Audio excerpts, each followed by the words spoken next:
We'll go off at that time. Good?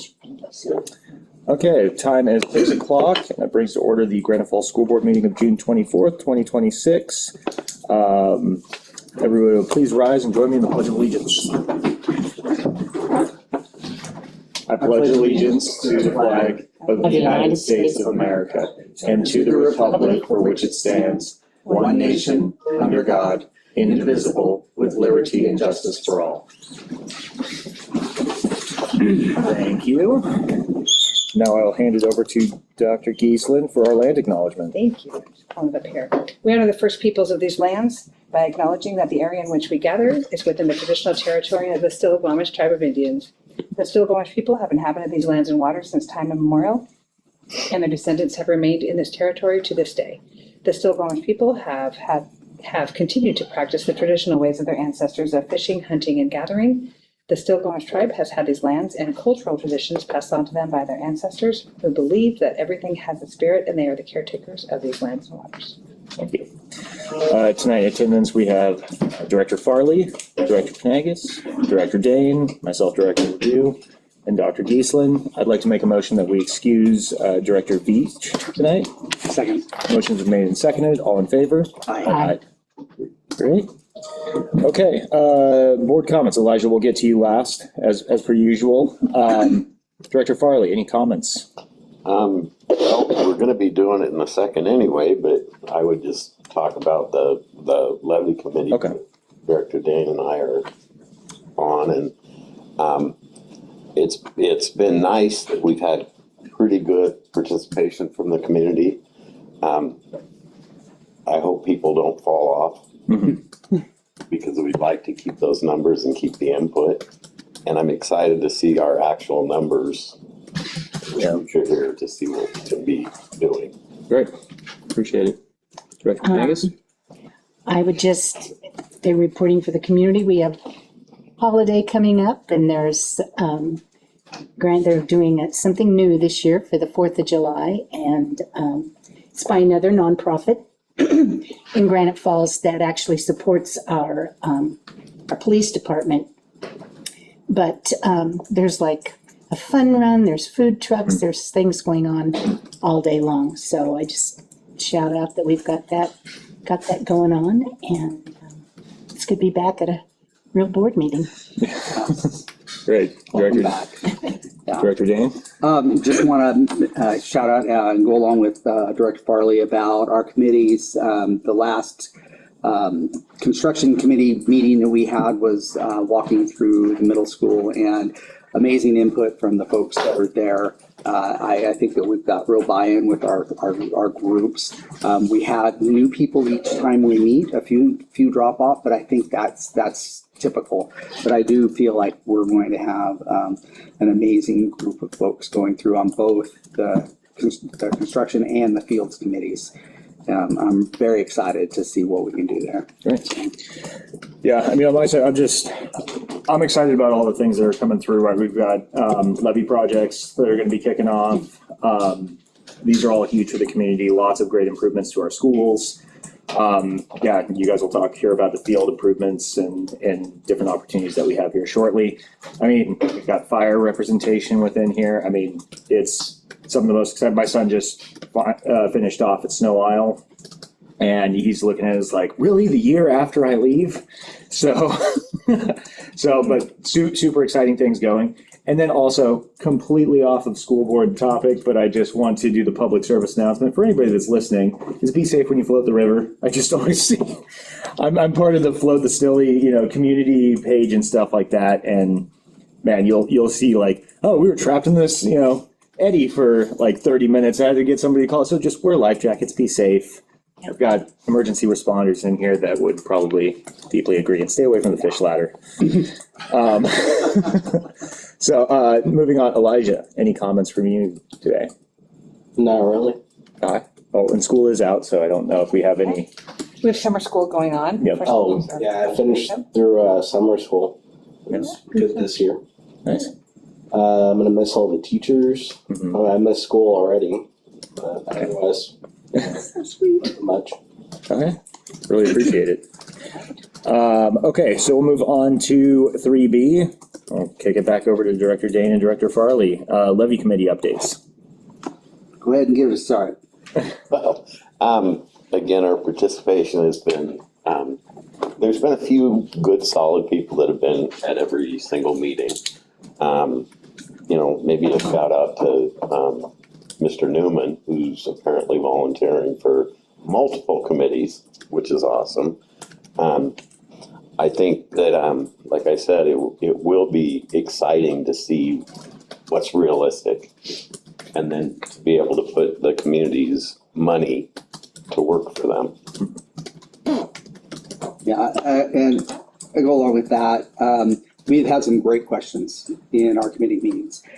We have participants, citizens that are asking questions about finance and how the school how we finance our daily operations compared to these two levies that we just passed, and then how the construction levy is playing into day-to-day operations. And having Marshall on our board or participating in all our meetings is an asset. But I've noticed, that people are really becoming aware, and when we've had a couple, at least in the first meeting, that were pretty defensive about taxpayer money and how we were spending it. And then after some really careful explanation by myself, but mostly by Marshall, I think they walked out with a different understanding of how the school spends its money and what we're able to spend it on.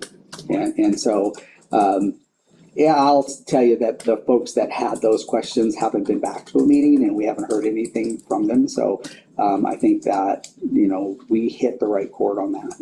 And so, Especially understanding the difference between the two levies. yes, yeah.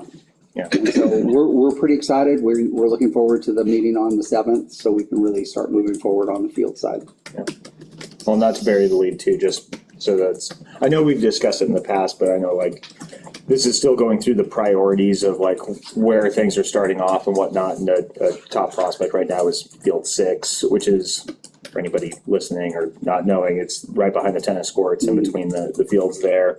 We've got so many community activities that would just require a nice flat space that's year round.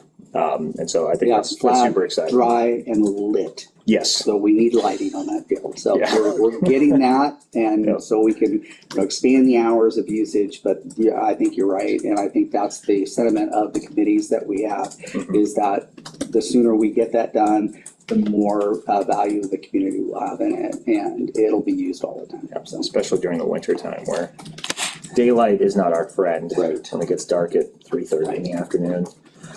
Any comments, questions? No? Great, okay. Moving on to 3C, Superintendent Report presented by Dr. Giesland. Just wait for Dan to throw that up there.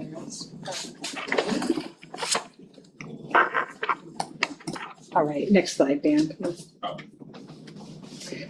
So we obviously finished the school year, to Elijah's point, and lots of celebrations and those kind of things. And that 8th grade class, like we talked about, was the 2030, which just seems crazy to me. We celebrated our transition program. We have a few kids that are aging out of that, and remember, this is the first time that program has been held in district. And our community partners, I can't say enough about how brilliant they are and how lovingly they welcome our kids into their doors to teach them some really critical work and life skills. We had that Sources of Strength training at Granite Falls High School, 35 students, 10 staff, and this is around building community and supporting, and it is in a response ultimately of suicide prevention, but it is bigger than that. And thank you to everybody who contributed. And the biggest lift was with Rachel Quarterman and our SSAs and a few of our counselors. So that was exciting to have happen. Had some field days at Mountain Way and Monte Cristo. Always a good time, those. And then I wanted to publicly announce, even though we've done it on social media and at the school level, the Certificate Employee of the Year was Emily Williams. She is a first grade teacher at Mountain Way Elementary. It was so cute when I went to her classroom and announced it to her kids. They were like, Well, of course. I mean, kind of like, obviously, right? And it was really fun. And they just adore her. And then Brittany McGinnis, classified and Employee of the Year. Cole Wiederstrom, who is a new teacher at Granite Falls Middle School. He's fantastic. And then Whitney, I'm going to say Christensen. I don't know exactly how to say her last name, and I apologize, is a custodian at Mountain Way Elementary. So congratulations to all of them. Always great to honor staff. All right, next slide.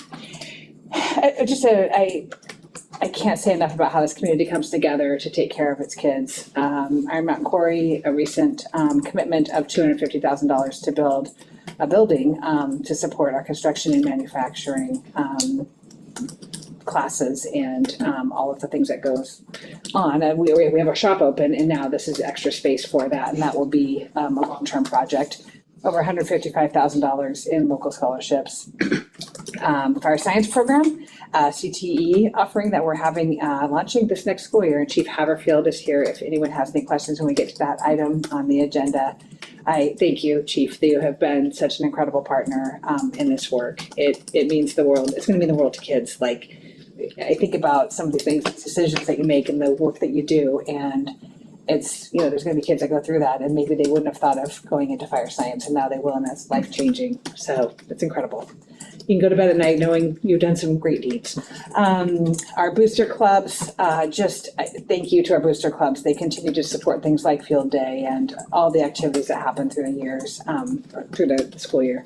Our Community Health Center partnership, like we said, we talked about in the study session, which was prior to this board meeting. We met with them today, and that construction is starting. It's very exciting. It's low barrier healthcare for our kids, both dental and mental health and basic medical care. And then thank you to our local businesses again, everything from Community Coalition to Alfie's to, our hardware store downtown to IGA. There's just, our local businesses have just embraced having our students in their spaces, and it is really cool to see. So thank you to them. A quick review publicly. We just had a study session about this. These are our summer projects. We are doing a lot of HVAC work. This is that work that you don't know happens, and then you're like, wow, it's safe and comfortable in here. And then when it's not, that work hasn't happened. So we are doing significant work this summer at Mountain Way, at Monte Cristo, at Crossroads High School, and Granite Falls Middle School. This is the first phase of that HVAC work. The second phase will be adding the cooling parts for Mountain Cristo, because those buildings get pretty warm with a little bit of some warmer falls and some warmer summer months. So we are starting that. Again, the School-Based Health Center, our Granite Falls High School Counseling Center, we're remodeling that front part for when you come in. We will be having a surplus sale, and that is anything that we don't need anymore. And so we, by law, have to have a surplus sale. I am not here to say that many of the things have a ton of value, but we do have to make sure that we have a surplus sale and have the opportunity to earn some of that money or get some of that money back. And then we're looking at all of our portables or relocatables or whatever you want to call them. We need to evaluate them and see if they are adequate for student use, but also looking at some of the stuff that's inside of them and getting that cleared out. There's a lot of storage around the district, and kind of a little bit of a cleanup this summer. And then also Crossroads and the Early Learning Center. So the Early Learning Center will be on the bottom floor. We have more little learners, and so they're going to expand over there on the bottom floor here. It's the best because we hear children all day long, and that's what this work is all about. But they will be on the other side too, and Crossroads will be upstairs. And so we're moving classrooms and spaces, and preschool classrooms, we're putting, of course, laminate flooring in. If you've ever been in preschool, there's many reasons why it needs to be laminate flooring and not carpet. So that will be happening, and they're already working on it. I talked to some of our workers down here in one of the classrooms that, I think the science classroom, so they're putting in some sinks and things for science. They're working on it right now. We have broken our initial phases of our levy and our summer projects and things, because it really is construction, but it's also maintenance, into 4 phases. There will be more phases because this is a 4-year plan, but phase 1 is this summer. Phase 2 is the next school year. We will complete those HVAC systems at Mountain Way and Monte Cristo in the spring. We will give Granite Falls High School a lighting upgrade.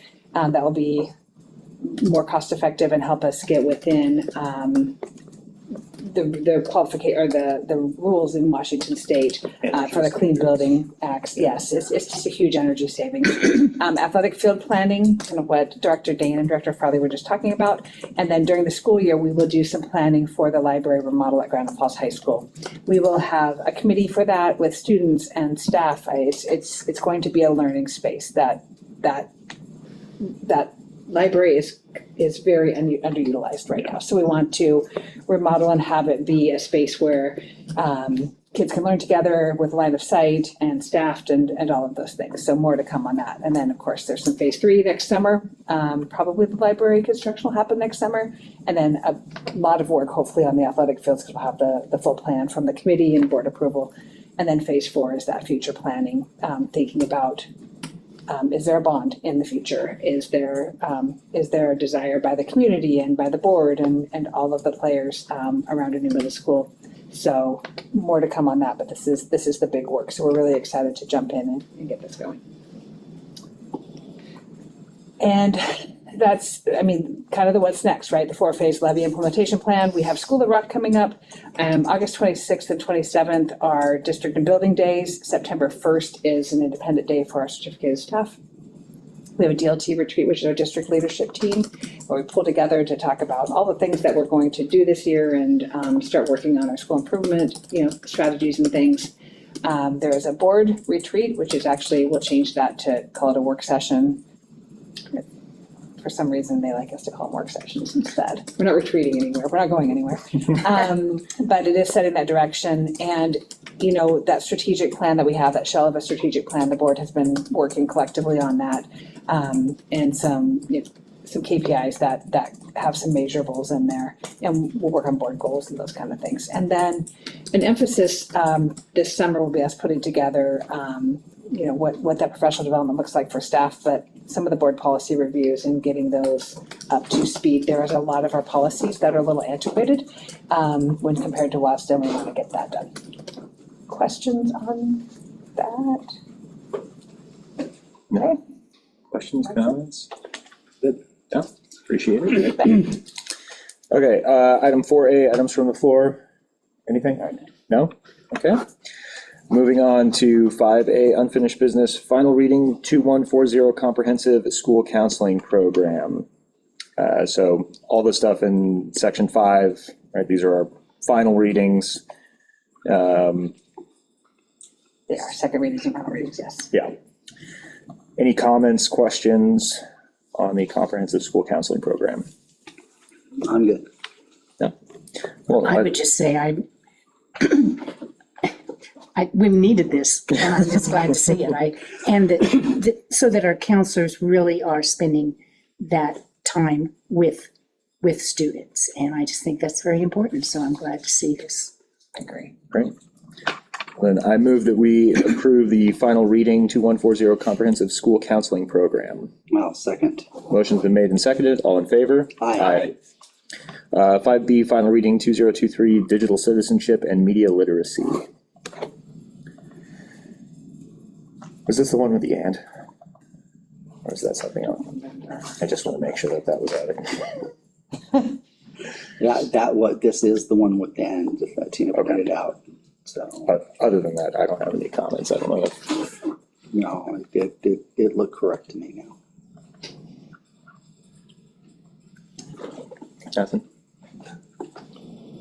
Okay. I was just gonna mention,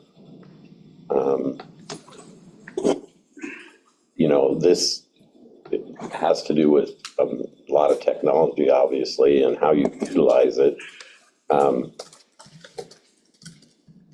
Has anyone heard recently about where Governor Ferguson is with his cell phone thing?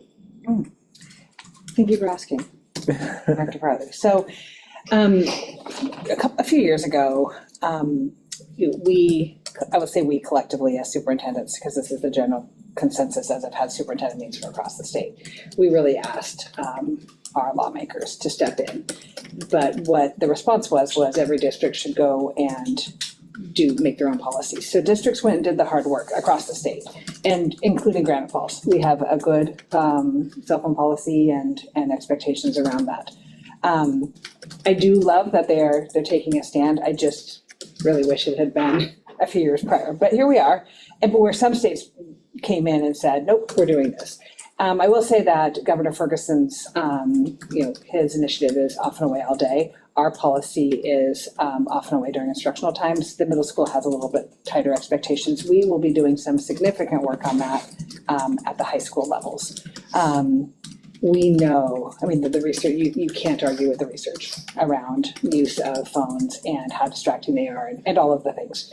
And so in instructional spaces, they will do some public service, I'm calling them public service announcements. Our students are going to do them, our leadership kids, and we're going to set the stage, and that's some of the work that we'll do at DLT. But I would say our board policy is strong. I'm probably concerned that we don't have anything yet around AI. And so we're going to need some guidance around that, when it can be used, when it can't be used. So one of the things that we talked about maybe a couple weeks ago was the technology survey that staff gave us their input, and I shared that with the board. It was every staff member, 100% of our staff members are concerned that our students have like a reduced attention span, aren't able to generate, thought, all of these on some things, right? So if there's some work to do there, our next step is reaching out to our families and seeing what their concerns are, and then giving some guidance around how much technology to use in a classroom. The research, I'm kind of obsessed with this research. It's abundantly clear. And it's across the world. It is very clear that in 2010, that all of a sudden mental health and anxiety just skyrocketed. And that's when over 50% of the adults in the United States had smartphones. And so we see the trends that they correlate. And there's some real guidance out there from the leaders in the field, when they recommend when kids should have phone, how long you should wait to have access to social media, all of it, and then safety reasons as well. So I love that you asked, Greg, but sorry for the super long answer, but it is, Emily knows it's kind of a passion project. Well, I want to protect kids. On the AI side of the front too, I was just looking up, WASDA has not yet to publish a standalone model AI policy, but during the 2026 ledge session, the legislature directed WASDA to develop a model policy and procedure. So when that is due, I don't know. But to that point, we could spend cycles on that one, but maybe we'll just wait until they. Well, it might behoove us to get some guidance out. Many districts, in the previous district that Emily and I were in, we did some guidance, we did some work. We kind of embraced it, but also said, it's not going to be accepted in these spaces. We all use AI all day long. It's, just predictive text on if I'm texting Greg, that predictive text is AI, right? Yeah. So people don't realize that it has permeated everything we do, but we also want kids to be able to write. And I think we were talking earlier today when I was meeting with 2 board members about just the brain research when you actually handwrite. I think Jim and I talked about that a little bit yesterday too, but we want kids to be able to do those. There's a time and a place for technology, always, and we want them to be technologically literate, but we also want kids to have times to look in the face and read facial expressions and cues and communicate and all the things. So lots of good work to be done. Yeah. Any other discussion on that point? I move that we adopt final reading 2023 digital citizenship and media literacy. I'll second. Motion's been made and seconded. All in favor? Aye. 5C, final reading 1105 electoral system. So this, again, we discussed this earlier today too. So this is just around census data. Were we able to find out, was anything redone after the 2020 census? There wasn't. Okay. But I did talk to Tim Garcha with WASA, but he used to be with WASDA today. And he recommended that we take the policy if it gets approved tonight, and take it to our legal counsel and then do that review. He said it is about a balance and to be thoughtful of demographics within, he goes, you might be balanced already. It may be a non-entity, but you take your demographic data and make sure that what you don't want is if you have 13,000 people in your voting area and one director is responsible for 500 and one's responsible for 5,000. There should be a balance. And he said to be, you're thoughtful of demographics though. Yeah. You gotta make sure that there's there's some thought put into that. Okay. So he said, he goes, I believe that your legal counsel will give you kind of, here's the steps. And then we'll go through that with the demographer to review Yeah. it. Cool. Any discussion? No. Okay. I move that we approve final reading 1105 electoral system. I'll second. Motion's been made and seconded. All in favor? Aye. Aye. 5D, final reading 1731, board member expenses. We have so many of them. Jokingly, right? We have Right. lost it, basically. I don't have any comments. This is just something we have to have a policy for based on what WASDA suggests. Yeah. It's a WASDA policy. You know, as long as nobody abuses it. Yeah, I mean, it's basically if you spend something while you are on school business, then you can reimburse. But I mean, I think, again, like the only thing that we really do that for is the WASDA conference. And most of that stuff is, we, The Shut lovely up. chicken dinner. well, and a lot of that Taken stuff care of. is, yeah, it's not even out of, You it's know. nothing that we need to expense, so. Right. Okay, then I move that we approve the final reading 1731 board member expenses. Second. Motion's been made and seconded. All in favor? Aye. And then finally, 5E, second reading, 5406, leave sharing. Any discussion or refresher needed on this one?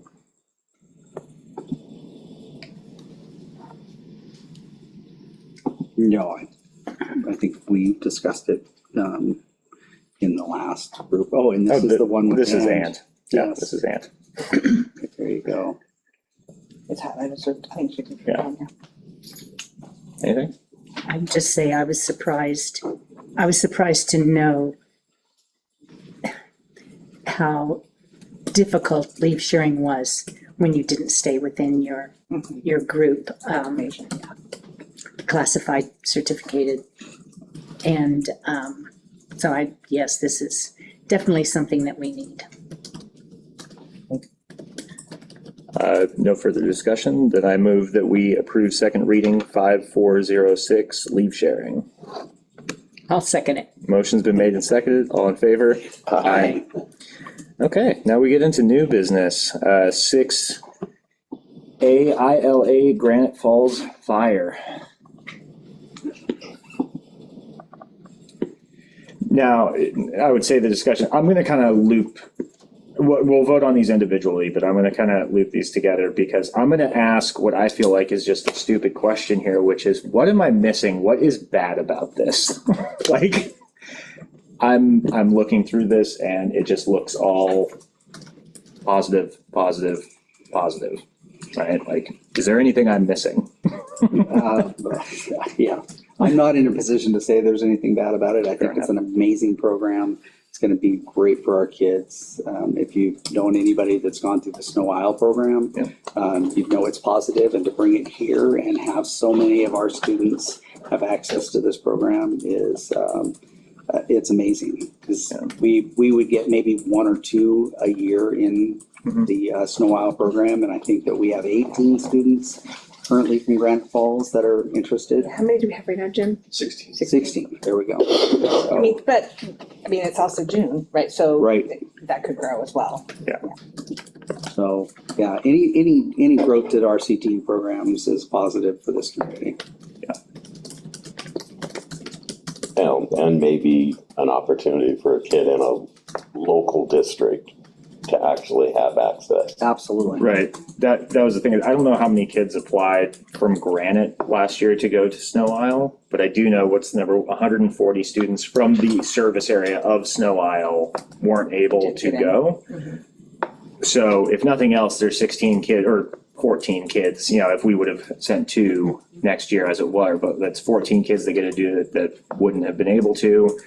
And you're recouping instructional time, I'll say that as well, Yes. by having it right here. It's right over there. And, Snow Isle is a tough one. I love Snow Isle and, that experience that our kids get, but it forces us to have another lunch. It's hard to watch kids. It's hard to know who's going and how they're going, and it is quite the jaunt to, by Boeing Field, and that FTE goes to the Mukilteo School District, quite frankly. Yeah. And so anytime we can keep our kids here with something that is amazing and enriching and all of those things, I'm a Increase fan of that. instructional time and Well, and I Absolutely. tell you what too, like I get, right, I'm part of the school board, I get the student safety and everything like that, but, right, Snow Isle took a field trip out to our lovely Yeah, they did. fire station. We live in Glenmore. My wife had to drive my son to Snow Isle so that he could get on the bus there to then ride the bus out here because they wouldn't, allow, which I get for student safety and everything, but yeah, if it's, to your point, if it's right there, it's so much easier. I was at the fire station that day, and the Snow Isle director, his name is Wes Allen, and I texted him like, Wes, what is your Mukilteo School District bus doing here at the fire station? And he's like, we're visiting your fire station. I was like, what? So, yeah. Okay. So is there any comment then on we'll stick with 6A for the moment, the ILA for Granite Falls Fire? There is that initial startup cost is just that. It's just that first year for initial startup. And Haverfield and Chief Crandall are working really hard to get donations, and they have secured some. I think Chief said that, he goes, we've secured some, they haven't told us exactly what they're giving us, but I mean, quite frankly, beggars can't be choosers, so we'll take whatever they give, right? So I know that there'll be some donations and things, so our hope is that maybe the startup could be a little bit less, but we have to make sure that we're covered regardless, so if we have to purchase. Anything else on that, Chief? No, just a couple comments on the program. One is, the one downfall of this program is, I think we're gonna have a problem with other school districts wanting to share their students in this program, because they're gonna lose some funding. And the positive, one of the biggest positives with this program is Snow Isle Skill Center. Those kids get bused there to do the program, but they have no facilities to utilize. Whereas our facilities, we have the training tower, the whole area for them to do all of their skills. It'll be a great program. Yeah. Elijah, would you like to say something? Well, Elijah's in the program. I don't know if I was supposed to say that, but Pretty yeah, exciting. I'm very excited.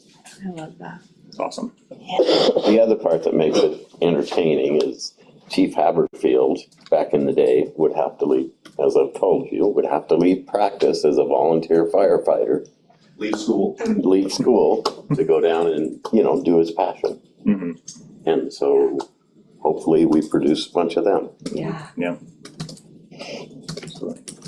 Look how it turned out, apparently, It worked out. It worked out a little bit. Worked out there. All right, if nothing else on the ILA side of the house, I move that we approve ILA Granite Falls Fire. I'll second. Motion's been made and seconded, all in favor? Aye. And then 6B, part and parcel, fire science funding. Any questions, comments?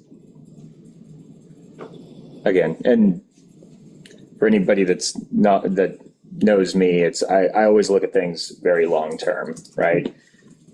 Yes, there's an initial startup, but the intent is this is going to serve for time to come. Right. And with that, numbers all clearly make sense and everything, so. I do have a question, I forgot to. Do we have, how many students can we The accommodate? ILA, are we, is that the 22? So it's 24. There's a method to the madness of this whole thing. So I really believe the first year is gonna be a building year, and I'm actually kind of glad we're down at the 16 level, so that instructor that we hire, contract instructor, gets their feet underneath them for that first year. Second year, our goal is to hit 20 new students and 4 to 6 second year returning students. And the big dream, the big picture of this and what I think we can achieve is in the second year, get those members that are coming back in the second year, they're gonna serve as like leads, company officers to help the instructor instruct the first year students. And then from there, my goal is to get them their Fire 1 certification and possibly their EMT, so when they graduate, they're ready to go to work. That'd be huge. That's great. And that's where we see the benefit for us long-term down the road is we can gain employees right from graduation. Is there an age limit? So there is, RCW used to state that you could not be certified in both of those disciplines until the age of 18. They recently changed that law, and under strict oversight, you can be under 18 and be certified now.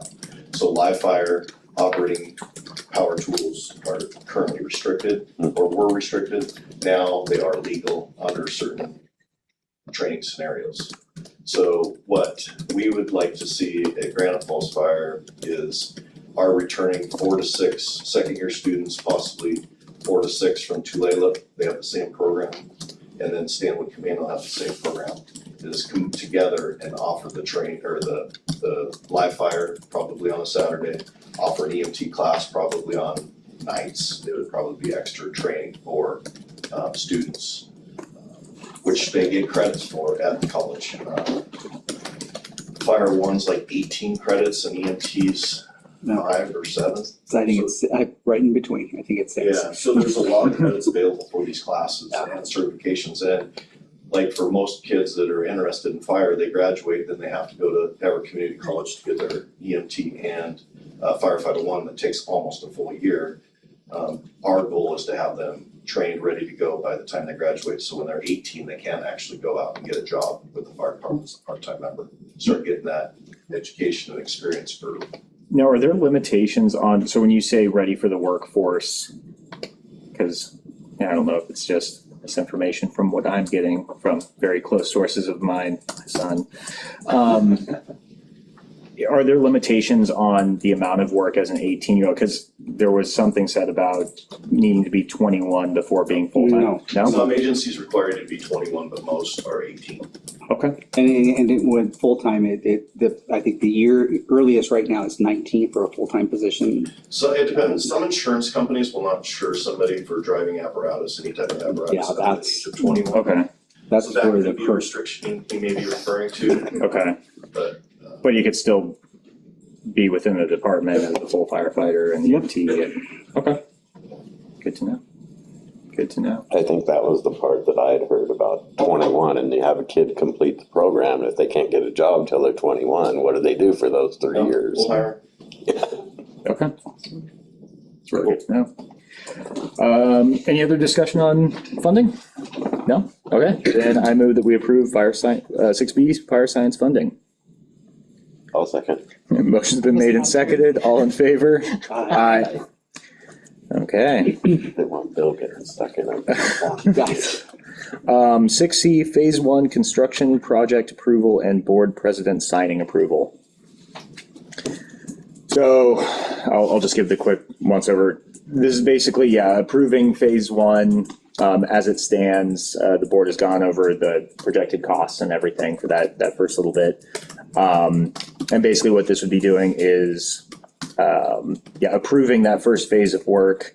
And then for the president signing approval, it would mainly be, we as a board approved the holistic, but as every single little subcontractor comes in and everything, I would be signing that amongst basically after the board's wishes. So just to keep things moving so we don't have to have a board meeting every week or every 3 days to get things started. So I'll make a motion. Yeah.